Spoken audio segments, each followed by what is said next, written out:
Karibu, fikiria hili kidogo. Ni msimu wa kiangazi kikali sana, jua linawaka haswa. Lakini pale mbele unatazama shamba lako la mapapaya ya Malkia F1 au labda lile shamba lako la nyanya limenawiri vizuri kabisa. Wakati wakulima wengine wanalia hasara na kufiliska kwa kukawikwa maji, wewe unatengeneza faida ya kufuru.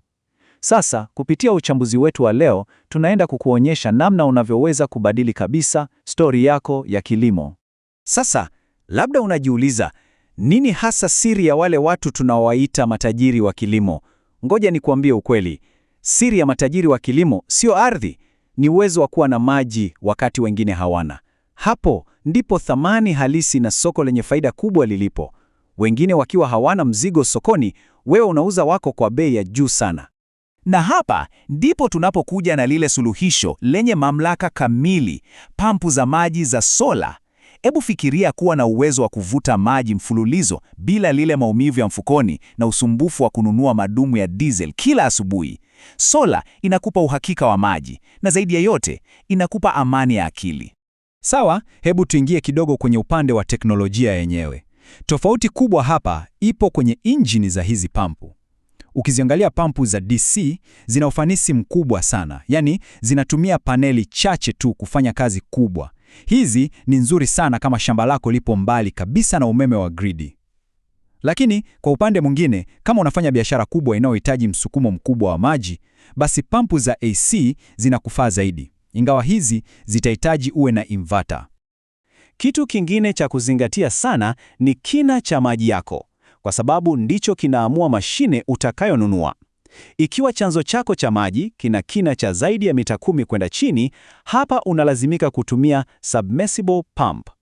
Hii ni ile pampu inayozama kabisa kule chini majini na inahakikisha inavuta maji kwa usalama na uhakika mkubwa sana, hata wakati ule kiangazi kimefika kileleni. Hapa sasa ndipo mambo yanapokuwa matamu. Na naomba unisikilize kwa makini. Ukiangalia hizi namba, utaona jinsi ukubwa wa HP unavyoamua kasi yako ya umwagiliaji. Pampu ya HP1 itakuchukua kama saa 14 hivi kumaliza eka moja. Lakini fikiria ukiwa na pampu ya sola yenye HP2 au HP3, unaweza kuhudumia heka nyingi sana kwa saa chache tu, na mashine haichoki kabisa. Inaweza kufanya kazi siku nzima. Lakini haya yote hayawezi kufanya kazi vizuri kama ufungaji sio mzuri. Ni muhimu sana kuelewa kwamba ile solar panel layout yako, yani ule mpangilio wa zile paneli zako, unahitaji kupata nafasi ya kutosha. Lazima ziwekwe sehemu yenye mwanga usiozuiliwa kabisa ili kuvuna jua la kutosha na kuendesha hizo pump zako kwa ufanisi wa 100%. Unaona haya maungio na vyuma vizito? Pointi yangu ya msingi hapa ni kwamba ufungaji ulio madhubuti ndio siri ya vifaa vyako kudumu kwa miaka mingi.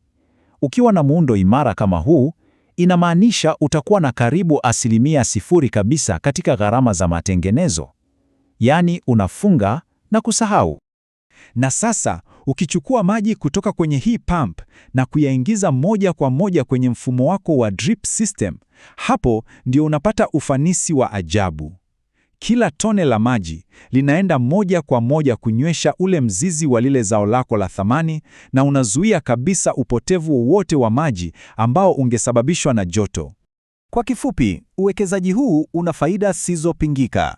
Pointi ya kusisitiza ni hii: sola inakupa kile tunachokiita maximum output kwa shamba lako, na inafanya yote haya huku gharama yako ya kila siku ya uendeshaji ikiwa ni 0. Uko salama dhidi ya kukatika kwa umeme, hakuna uchafuzi wa diesel kwenye udongo, matengenezo ni madogo sana, na juu ya yote unapata udhamini wa muda mrefu. Basi, tuache jua lifanye kazi ngumu kwa niaba yetu. Kilimo Biashara Africa Limited ndio washirika wako wa dhati kukuwezesha kufikia ndoto zako za kibiashara. Piga simu 0763 071 sasa. Tunakupa ushauri, tunakupa vifaa, tunakupa matokeo. Baada ya kujua siri hii, jiulize swali moja tu: utaendelea kutegemea bahati ya mvua au utachukua hatua leo kumiliki soko lako?